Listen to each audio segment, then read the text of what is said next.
Hi everyone, it's Dr. Romani. Now, I don't want to attract the evil eye. I'd say we're in the post-pandemic period, but I think more of us are out there in the world and feeling a little safer. And it's definitely not early days anymore. So let's just bear with me. Let's call this the post-pandemic. So let's talk more specifically about what the narcissistic relationship looks like in the post-pandemic era. If you're new to this channel, I'm Dr. Romani. Welcome to this channel. Please hit that subscribe button, join this great community, and you can also hit that notification bell if you want to get notifications, reminders every time we post a new video, which is every day. So let's talk about this. Let's talk about what the narcissistic relationship looks like in this post-pandemic era. So let's face it, folks, relationships were affected in so many ways during the pandemic. Profound, simple, and downright tragic ways, right? Some healthy relationships, got the lucky ones, they got even healthier from all the time that people spent together. Some folks on the fence of their relationship drew closer without the distractions of socializing and commuting. And good for you. Hey, drop it in the comments what happened to the relationships you were in because of the pandemic. Sadly, there is also clear domestic and global documentation that the rates of domestic violence increased. The abusers, not surprisingly, became more abusive, and the survivors had few options because the pandemic shuttered some shelters, facilities, and programs, and made hospitals and emergency rooms particularly dangerous places, and also mental health providers were in tremendous scarcity because everyone was so stretched. During the pandemic, by and large, the experience of the narcissistic relationship became worse. Remember that most narcissistic people need the validation of other people. So just you at home with them wasn't cutting it. Even with social media, it wasn't enough. And their irritation and frustration and perhaps their Zoom anger or perhaps losing a job meant that lots of narcissistic people became more volatile, more reactive, more ragey, and manipulated and gaslighted with abandon. Narcissistic people use other people to regulate, and you or the other people in your household were the only game in town for them to use as their psychological pacifiers. I recognized that before the pandemic, a lot of narcissistic relationships probably only made it as far as they did and lasted as long as they did because that narcissistic person was also getting validation and supply at work, through friends, or by being out and about in the world. And since a lot of narcissistic people are very oppositional and didn't take lightly to the various restrictions, such as not being able to travel, having to follow rules, their rage escalated, and guess who got the worst of it? Yep, narcissistic relationships are not built for captivity or 24/7 contact. So now that we are coming out of the pandemic, now what? For some folks, their relationship couldn't make it through the rigors of the pandemic, and they called it quits. In the long term, I do believe this is a win, but the narcissistic abuse likely escalated in a way that was, during the pandemic, that was overwhelming. It did some real psychological harm. So even though it's done, it must not have been easy, right? Having to really see the narcissistic relationship day in and day out for what it is, without work or the usual disruptions or time out of the house to block you from the awfulness that was happening all the time, had to have been a hell of a wake-up call. It may have been you who ended it. It may have been them.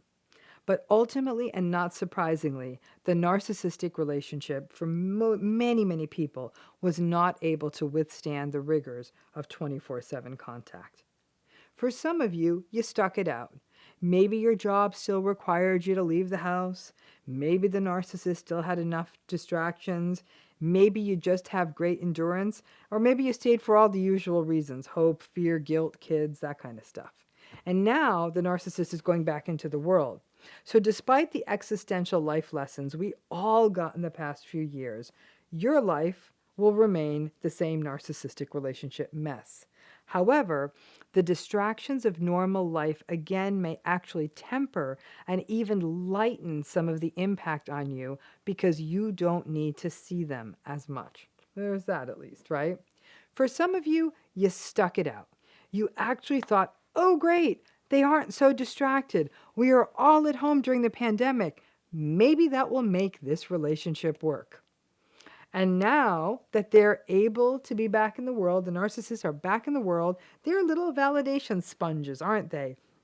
And they're out on the town and talking to people and may actually have forgotten how hard you worked and all that you did perhaps for them or your family together during the pandemic. As the world is opening up, I'm actually seeing the narcissistic folks are having a series of really interesting reactions. Some of them are like kids in a candy store, trying to go to everything they can, see and be seen, meet people, get their supply. Some of them are dysregulated, and instead of having viewed the time with a family or a partner as a gift, their tendency towards boredom, because narcissists are very prone to boredom, may mean that they're now getting a little bit shady and getting their validation in all kinds of weird and inappropriate ways. And in the rarest of cases, but it did happen, some of them learned something.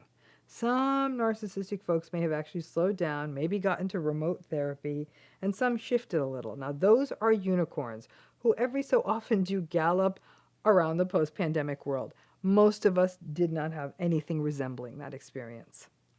Lots of people in narcissistic relationships, just like lots of us, look back at these last 2 years as an existential wake-up call. This may have been magnified by the monumental losses that people incurred, the deaths of loved ones, the losses of jobs and financial security, the loss of health due to long-term COVID complications. This pandemic was a global reminder of how quickly our lives can just turn and shut down. We learned about human empathy and abject selfishness. But more than a few people in narcissistic relationships are wondering, what am I doing in this mediocrity of a relationship? That thought is not a bad thing. All of us learned that life is actually short, and we already knew that the narcissists don't change. And even this life-changing period of time didn't change them. I would argue that most of them got worse. But it changed the rest of us. And so now the narcissists may be experiencing partners and families who have had it with them and are maybe wanting to pull up stakes, end contact, or end relationships. And as you know, narcissists are very sensitive to rejection, so they will take out their claws if they think you are going to leave. The post-pandemic narcissist ain't that different from the pre-pandemic one. It's the rest of us who changed. After all we learned, the sacrifices, the shifts, the balancing acts, the fear, the losses, and the world continuing to get messier every single day, after all that's happened, ask yourself, is babysitting a fragile ego, tiptoeing through their shame, and managing their gaslighting how you want to spend this thing called life? Yeah, I didn't think so. So don't do it. Think long and hard, and please don't let the last 2 years have been in vain. Do what you need to do to ensure that this thing we call life is spent living fully and authentically and not babysitting an adult's tantrums. Thanks again.